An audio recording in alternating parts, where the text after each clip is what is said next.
Shane. Set your minds free, no locks and chains. Do what you love, roll the dice. 50-50, we cold as ice. One thing cold, but the penny turn red. Can't let that trade game in my head, war gaming.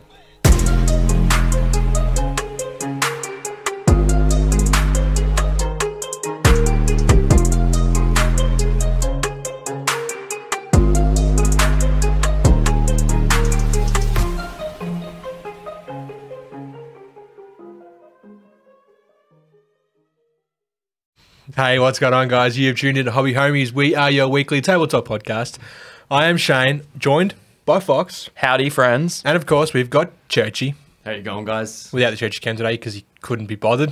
Didn't know how to plug it in. He is there, trust us. He is there. You have to take his word for it, literally. That's the only way you can.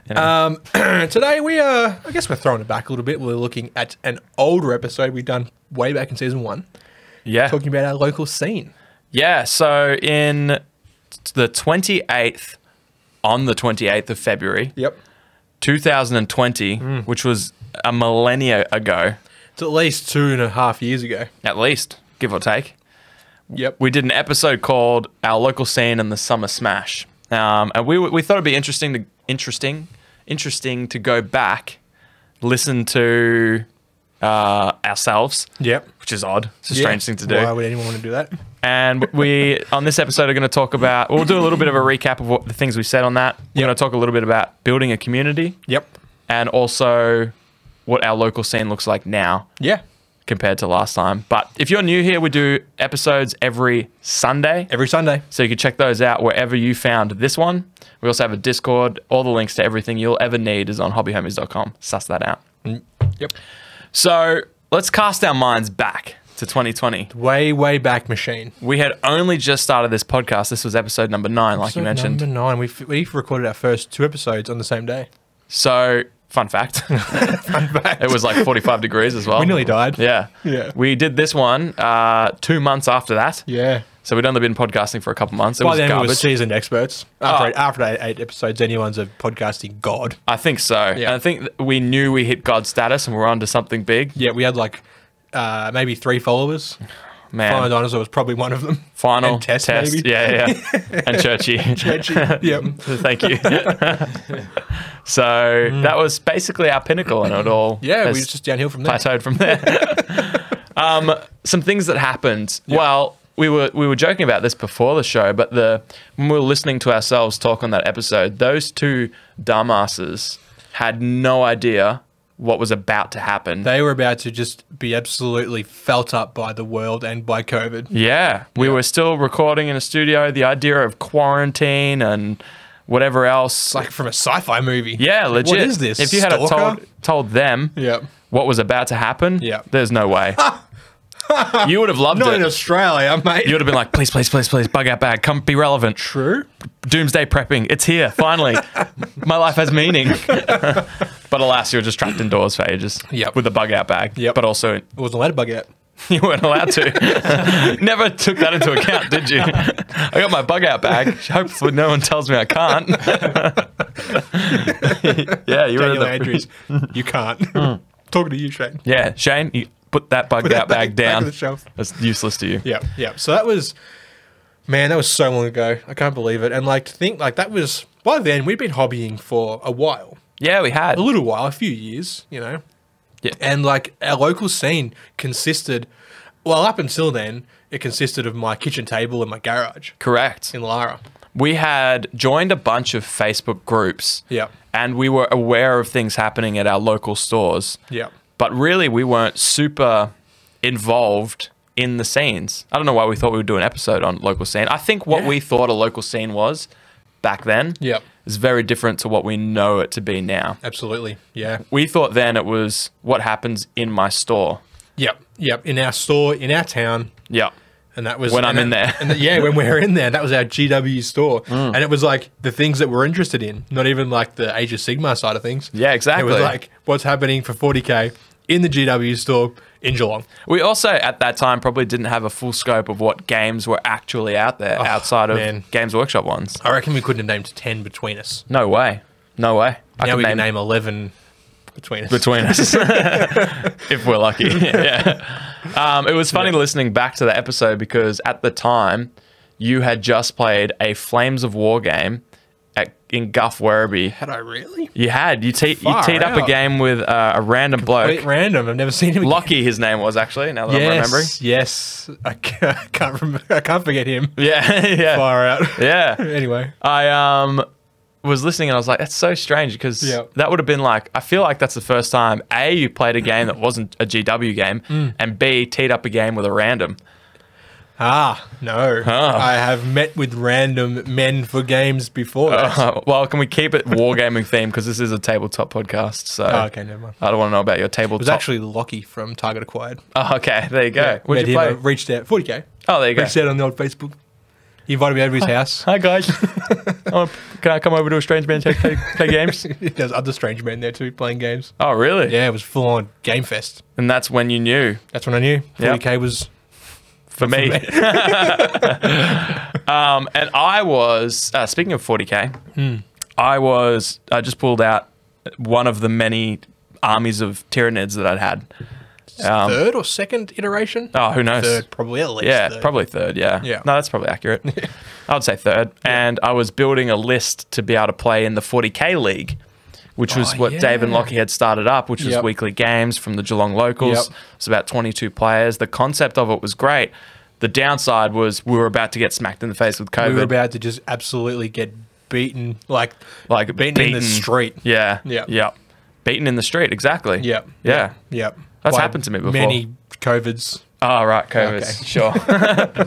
Yeah, so, and that, I feel like those two things kind of capture what our local scene was. Basically, this 40k league in Geelong, and you teeing up games with strange men of 40k and or Flames of War. Yep.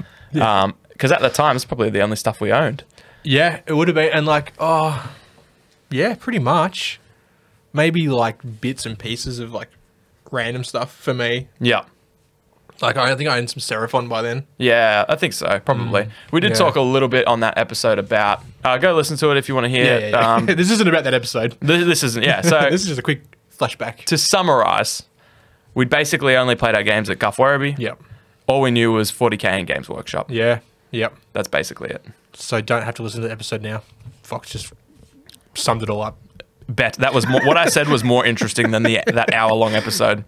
Might have even been an hour 20. So Far out. how far we've come. We keep our things tight. I think people still choose to listen to us. Thank you. Yes, For those listening, thank you. we thank you. Thank you. It never ceases to amaze us, your tenacity. Absolutely not. Absolutely and your not. patience.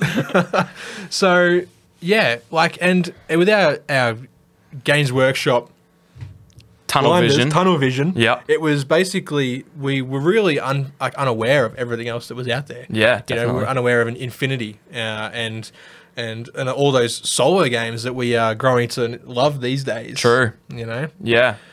To be fair, a lot of games have come since those times. I think maybe leading up to COVID and then COVID itself has brought out a lot more of the solo play. Yeah. But far out. Tabletop games in general boomed during COVID. Yeah. You know, the hobby element of it, to be able to do it at your own home. Yep. Because everyone hoped it was going to end one day, so at least they could hobby, and it wasn't for nothing. They enjoyed the hobby aspect, and then once they were done and we were let out, we'd be able to play with all these beautiful painted armies. At least that's what we all said to ourselves Of to course we justify did. how many purchases Absolutely. during an economic crisis. All I'm going to do is have time to paint this. Yeah. Yeah, We just- absolutely. yeah. Yep. So, okay. So that was us back in 2020. Yeah. What do you think it takes to build a community these days? Yeah, that's great. We were talking about this loosely before the episode, is that we had such a narrow view on what a scene was. Yep. Now a scene is just sort of one part of the full picture, and the other part is a community. Yeah. You know, all these games getting played in stores, for them to succeed, for that scene to boom, it requires that game to also have a deep community around it. Yep. Yep. Because that's what gets people playing regularly and new players coming in and finding games with people that are willing to teach them and building all that community stuff. Yeah, it's there's a lot that goes in with that, you know, to be the guy. For instance, you want to be the guy or gal that starts a game at your local or your local get together or your local friendly gaming store or whatever. Yeah. You've got to have patience, passion, and commitment. That's it. Yeah. Like you said earlier, you know, you can't rock up twice and then no one's playing, or I won't bother anymore. For sure. It takes more than that. Obviously, you maybe have to bribe a friend or kidnap someone first and then play games with them so people can see you playing these games. They have to be like, oh, do I have to be the one that gets kidnapped? That's it. You know? Yeah, but, be the kidnappee or the kidnapper. Yeah. Whatever helps the scene. That's right. I was thinking when we first started playing Test of Honor, you know, what does it take if I wanted to build the Test of Honor scene, the Test of Honor community? What would that look like if I drove it? And I probably came to those same conclusions, that I would have to be patient because I'd be rocking up every single week. Yep. Probably with the 2 armies on a table in a store. Probably put a Facebook ad on or something and just said, that's the beauty of it. You know, someone come throw dice, and there might be 3 or 4 weeks in a row where I'm just sort of standing there. Yeah. Playing by myself. Playing with myself. Right in the store, right in the middle of the store. That's how you get arrested. Yeah. But you could be painting, or you could be doing something, or playing something else. But yeah, absolutely. Like, it takes that, and it takes that passion. Like, you want to be the one that makes this game grow. You know, you have to be open to everybody. You have to be, you know, you can't discriminate against people like, oh, it's like I've played you in 40K, I don't like playing you. But if they want to play the game that you want to play, then you kind of have to play them, right? That's it. And I remember thinking, am I prepared to do that?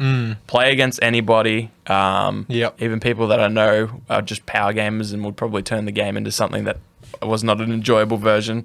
But also, is that, you mentioned passion. Do I have that kind of passion to be able to do that every week for the next 6 months to a year? Yeah. You know, because if I start going, oh, I'm not really feeling it anymore, and I'm the person that is trying to build that community, it's just going to peter off. It's going to fizzle out. All my hard work is donezoed.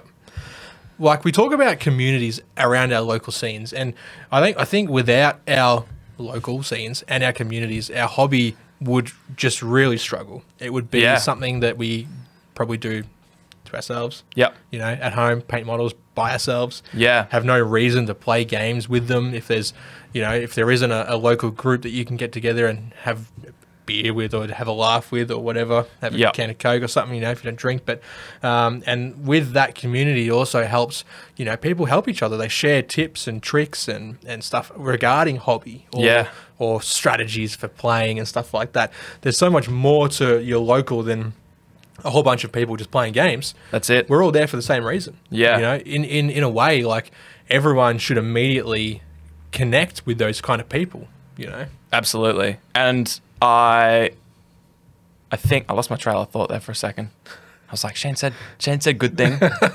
Build on good thing. Good thing gone. It's also a way to introduce people to new games. Having absolutely. A local scene.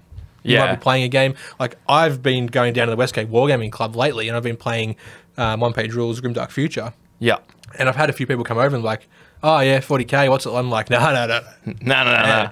You won't believe this ain't 40K. I can't believe it's not 40K. Exactly. And then, you know, you talk to them about it, and you show them the rule book, which is 2 pages, and then you know, get talking about it. I think communities and in turn the scenes around the game are, like you said, it's like this all-encompassing thing that brings new players in, keeps your passion for the game high, gets more people playing. You playing it regularly because you're passionate and patient, has more chance of getting. So many people have joined games from walking past a game being played in the store and being like, what's this? I've heard of that. I didn't know it had this unit. It's a new faction or whatever. How often do you guys play? Oh, we're here every week. Oh, sweet. They see you next week. Oh, these guys here are here, you know. And scenes and communities are built from that. Without that, your hobby and your wargaming would look like ours did for the better part of 4 years, 4 years, where it was, I play you, you play me. Sometimes we get Stewie involved. Maybe rope Churchy in, Blair, a couple mates that we'll play if we have the list for them and tell them how to play. But they're not going to go off and make their own list and buy their own models or whatever. You know? So it would just be that. And it would be, it's so much more robust now that we can just be like, I saw this game online that I'm really enjoying. I like the look of it. Now let me go see if there's some people that would be interested in jumping in those already established communities that we're in, you know? Yeah. Or you just go to a local store and be like, hey, do you sell this? Because if stores sell it, then they probably are going to support it. So if you're like, you got a scene, you got people playing this game. Yep. Anyway, I just find it so much more robust now in terms of what our hobby looks like compared to before we were embedded into these communities. Yeah. So yeah, absolutely. I definitely rate and encourage everyone who's thinking, well, how do I build that community? How do I be that person? Yep.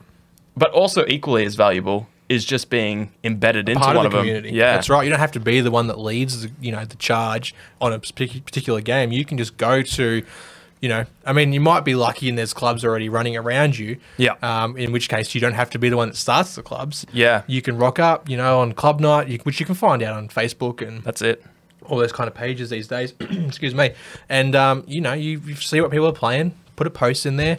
It's quite daunting. I remember I posted in the Westgate Wargaming Club and I was like, who wants to play one-page rules? And I got like nothing for like a day. I was just like, oh no. But then Michael messaged me and I was like, yeah. Not me, by the way. You. If Not people you. knew my Cool name was Michael. Oh, yeah. Yeah. Good Michael. Yeah.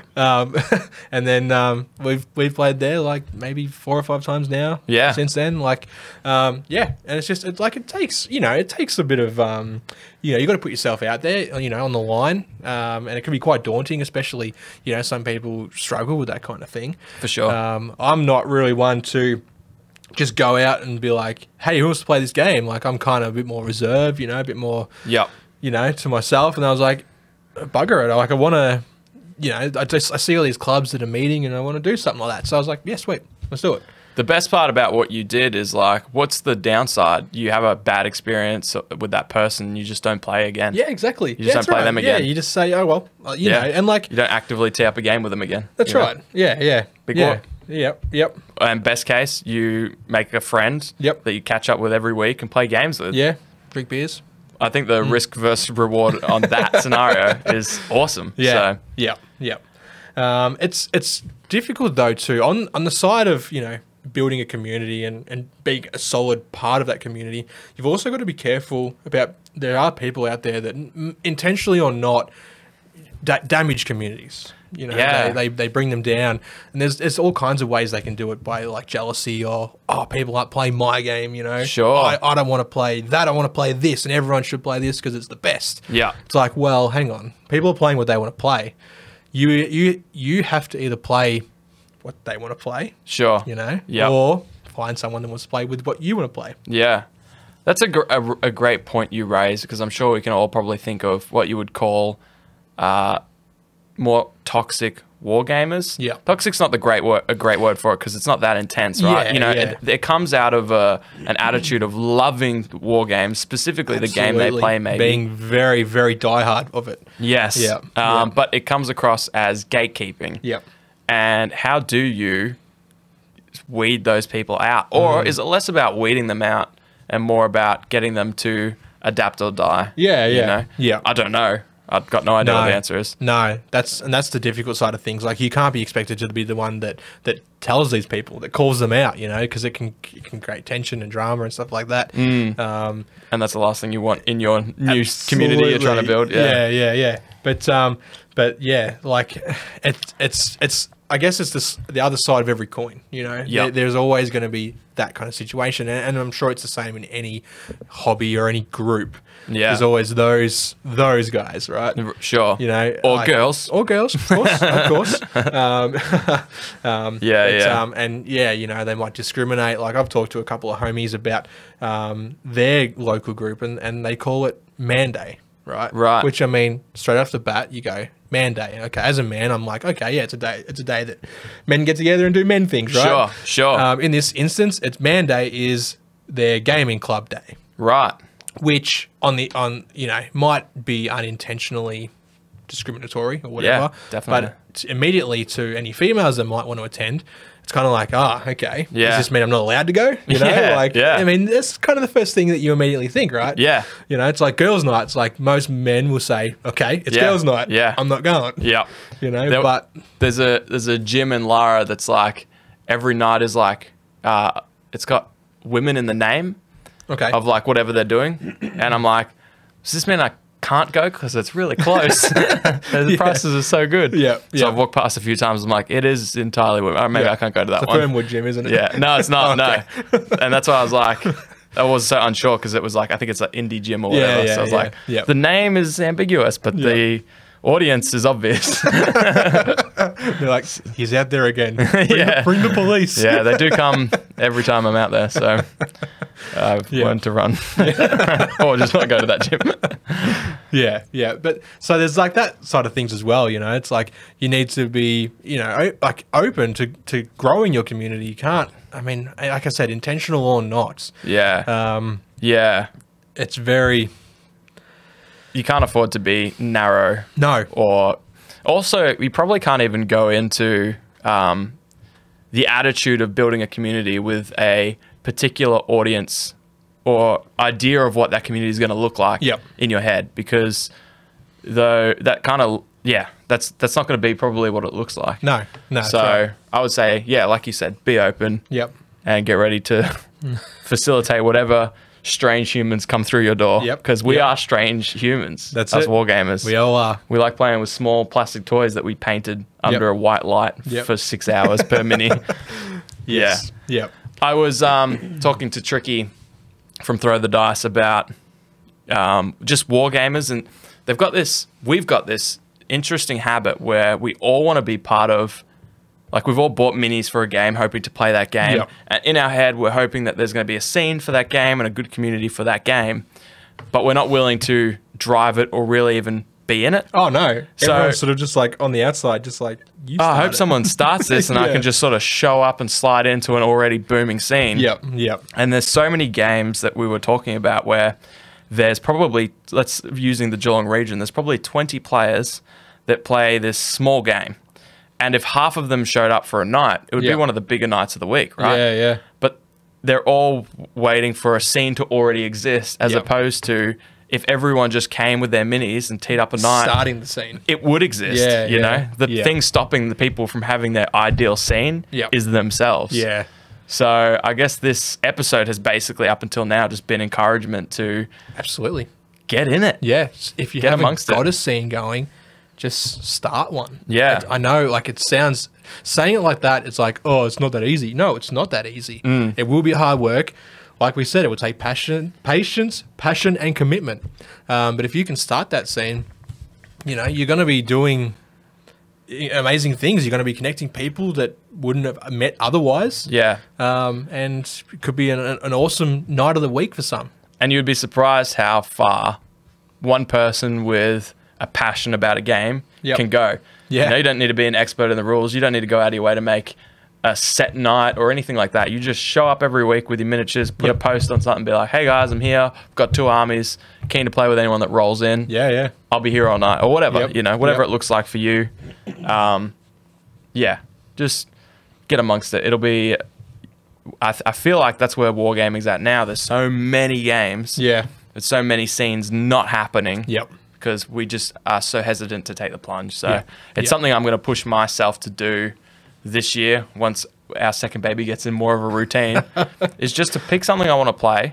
Even if no one else is doing it. Talk to the store owner and just be like, hey, is it okay if I come in with this stuff? Because especially if they don't sell it, it's a little bit interesting. They might, you know, you're bringing a foreign game in that they can't make money off. Most store owners will be like, yeah, sure. But if you're talking about taking up a table every week, have that discussion with them. Yeah. That's important too. But rolling back. Backpedaling. We talked about what our scene looked 2 years ago. Our local scene looked like. And basically we had no idea because we're so tunnel visioned on GW. That's right. What it looks like now is a little bit different. Tell me about the Westgate Wargamers Club. What kind of stuff they play there? Because that's kind of your local scene. It is. I've been doing my best to get there every week. They meet on Thursdays at the moment at the Two Birds Brewery, Spotswood. They are playing every week that I've been there. There's been tables playing Infinity, 30k, 40k, Warcry, Underworlds, Gaslands. Far out. I said Infinity, right? Malifaux. me and Michael have been keeping the one-page rules Alive Grimdark Future banner held high on life support. on life support, pretty much. Every time you go in, let's play. Pretty much, yeah. It's me rubbing a D-flip by the audio for the audio people. That's it. They got it. Yeah. Legion. Oh, yeah, cool. Legion's there. People play board games. People go there to paint. How many tables then are taken up with war games? Oh man, there's always 4 6x4s set up, right? And then there's a smattering of other tables where they're playing smaller games. Yeah, sure. Yeah, sometimes Cool. there's 5 or 6 6x4s. Yep. It's the first time I was there, I was like, far out. Yeah. People playing Kill Team here. People they play Awesome. everything. Yeah. I suppose that's a benefit of like it being once a week. Yep. You know, it's all compressed into this one night. Everyone knows, hey, told the misso, we're setting a night. You don't have to go on Facebook or whatever. You just be like, hey, I'm showing up for Thursday night Kill Team. Yeah. And the same 4 lads I play with will be there. So Yep. that's very cool. Yeah. There's also another wargaming club which I'm actually going to tomorrow in Flemington called Warplings.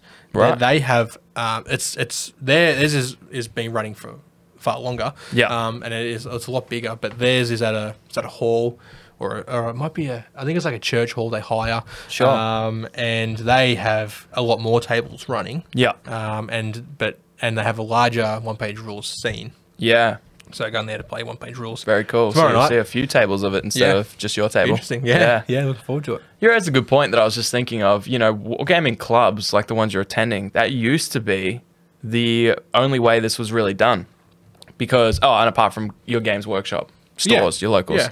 Because, you know, it was probably a less viable business being a true tabletop gaming store. Absolutely. As it is now. Yeah, you had to have like other hobbies or games or cards or something Yeah. to keep you afloat. Probably just had a couple of tables at the back and it wasn't your main drive. So in the last 5 years, it's probably only been that these stores can, well, probably last decade, I should say, because we've been doing this for longer than 5 years. Yeah. So, yeah, that's interesting because wargaming clubs, I remember when I was growing up, that was the only way you'd play, really. It was just to find one of these local clubs. Pre-Facebook was insanely difficult. So I couldn't even imagine pre-Facebook. We are so lucky to have a resource like that and the internet in general in our hobby. Finding games is just so easy nowadays. You don't have to go and put an ad in the white pages. You have to go around sticking posters on like telephone poles. Yeah, true. We should do that for a meme. We should. And the local scene down my end, which is basically throw the dice, is where I throw my dice. Yep. And what I love is the games there are not the games that you would think. If you had to pick a store and just be like, what do you reckon their top 4 games are, or their number 1 game, you'd be like, 40K, Heresy, and maybe Age of Sigmar. Maybe some small stuff, maybe like a bit of Infinity, a bit of this. Yep. The number 1 game in that store, like the biggest scene and community, is actually Blood Bowl. Yep. Tonight they've got 18 players. Far out. Just for it's Blood Bowl night. Yeah. You know, Nice. which is wild. That's like that kind of number is like tournament level. That's right. You know? Yeah, they've got a tournament soon that's like 30 players or something. But you're right. You could just be like, hey guys, there's enough of us tonight. You all want to run a mini round robin or whatever? Yeah. Which is amazing because like the store would fill every table, I feel like. Yep. I reckon you could even have people in his little RPG room. Yeah, exactly. Like, that's full house. And that kind of scene as well is just like a snowball too, because someone rocks into that and the water wall of that store is Blood Bowl. People are like, well, I'm playing Blood Bowl then. Yeah. So that's ideal. And the second fiddle game at the moment, the one that Tricky himself is pushing a lot and a lot of players are getting into, is Kings of War. Yeah, right, okay. So the other night I just looked and there was like, I think 6 to 8, there might have been 8 players playing that. Just on Kings of War night or on a random Tuesday night or whatever it was. Yeah. And I'm like, 8 players for Kings of War out of nowhere. Yep. So they're actually also into it. That Australia didn't have a team to represent them at the Spain World, whatever it is. Kings of War.